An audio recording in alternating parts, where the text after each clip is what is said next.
asrafil anbiya wal mursalin sayyidina wa maulana Muhammadin wa ala alihi wa sahbihi ajma'in. Amma ba'd. Pertama-tama marilah kita memanjatkan puja dan puji syukur kehadirat Allah Subhanahu wa taala karena atas limpahan rahmat, hidayah serta inayahnya sehingga kita semua dapat berkumpul di tempat yang insyaallah diridhoi oleh Allah ini. Kemudian salawat serta salam tak lupa pula kita aturkan kepada junjungan alam Nabi besar Muhammad sallallahu alaihi wasallam yang telah membawa kita dari dunia yang gelap gulita menuju dunia yang terang-terang seperti saat sekarang ini. Yang kami hormati Kasat Bimas, Dewan Juri, dan seluruh peserta Dai Kamtibmas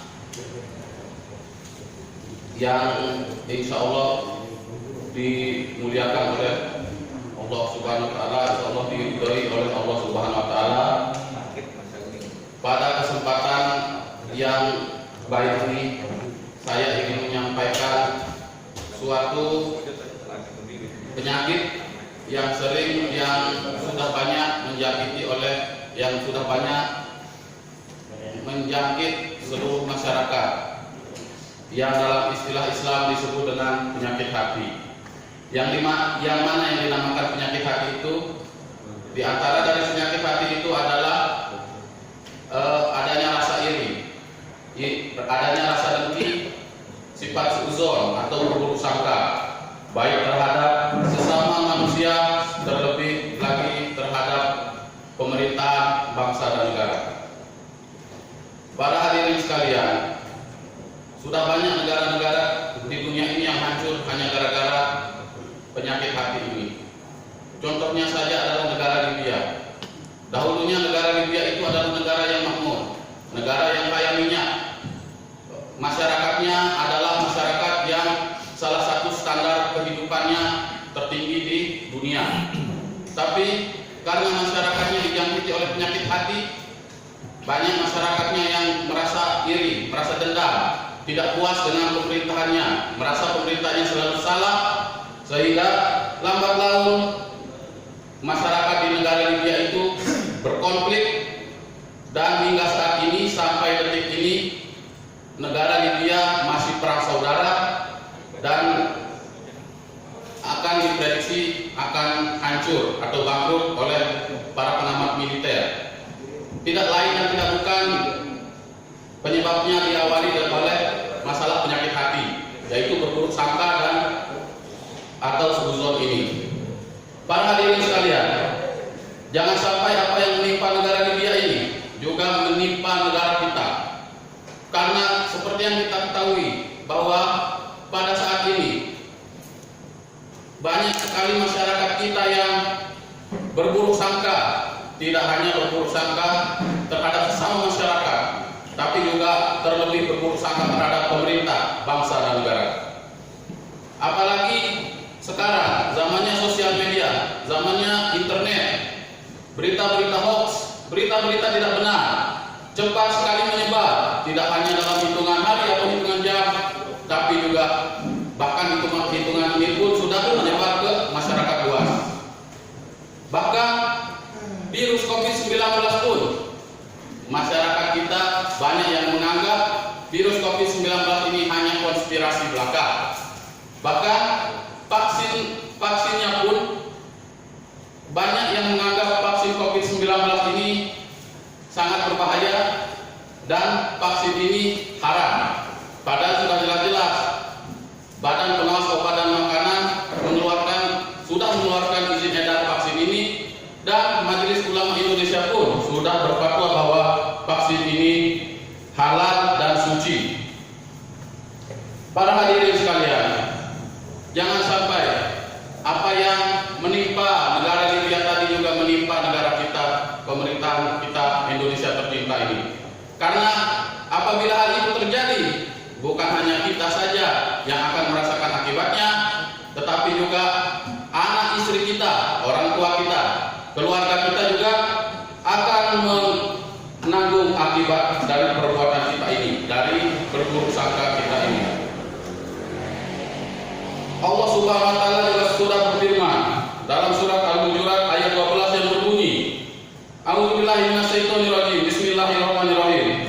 Ya ayyuhallazina amanu jtanibu katsiran minadz-dzanni inna ba'dadz-dzanni ismu wala tajassasu wala yaktabadukum ba'da ayyuhibbu ahadukum ayyakula lahu ma'ahihi maitan fakarihtumuhu wattaqullah innallaha tawwabur rahim, yang artinya, hai orang-orang yang beriman, jauhilah kebanyakan dari prasangka, sesungguhnya sebagian prasangka itu adalah dosa, dan janganlah kamu mencari-cari kesalahan orang lain, dan jangan ada di antara kamu yang membunuh sebagian yang lain. Apakah ada di antara kamu yang suka memakan daging saudaranya yang sudah mati? Tentu kamu akan merasa jijik, dan bertakwalah kepada Allah, sesungguhnya Allah Maha Penerima Taubat lagi Maha Penyayang. Shadaqallahul Azim. Saudara-saudara sekalian, dalam sebuah riwayat Rasulullah Shallallahu Alaihi Wasallam ketika sedang mengerjakan sholat, beliau dilempar kotoran oleh kaum musyrikin, tapi beliau sama sekali tidak dendam, beliau sama sekali tidak benci, apalagi berburuk sangka kepada kaum musyrikin tersebut. Malahan beliau mendoakan kepada mereka agar suatu saat nanti diberikan hidayah oleh Allah, dibukakan mata hatinya sehingga memeluk Islam dan bertaubat atas segala apa yang telah diperbuatnya. Saudara-saudara sekalian, bahkan orang yang sudah jelas-jelas hina di mata kita, sudah jelas-jelas dicap buruk, kita tidak boleh sama sekali berburuk sangka kepada mereka. Seperti kisah pelacur yang mendapat pengampunan Allah Subhanahu wa taala. Dalam sebuah riwayat dari Abu Hurairah radhiyallahu anhu, Rasulullah sallallahu alaihi wasallam telah bersabda, telah diampuni seorang wanita pezina yang lewat di depan anjing yang menjulurkan lidahnya pada sebuah sumur. Dia berkata, anjing ini hampir mati kehausan. Lalu dilepasnya sepatunya, lalu diikatnya dengan kerudungnya, lalu diberinya minum, maka diampunilah wanita itu karena memberi minum. Hadis riwayat Bukhari. Saudara-saudara sekalian, tetapi apabila kita sudah terlanjur dijangkiti oleh penyakit hati ini, dijangkiti oleh rasa buruk sangka ini, sifat iri hati ini, sifat dendam ini, maka sesungguhnya obat hati itu ada 5 perkaranya. Perkara yang pertama, membaca Al-Quran dan maknanya. Daripada kita saling menghujat, daripada kita saling memuji, bukankah lebih baik kalau kita luangkan waktu kita yang terbuang percuma itu dengan membaca Al-Quran, lebih-lebih dengan maknanya. Kemudian yang kedua, sholat malam dirikanlah. Sholat malam ini bisa berupa sholat tahajud, bisa berupa sholat hajat, ataupun sholat taubat.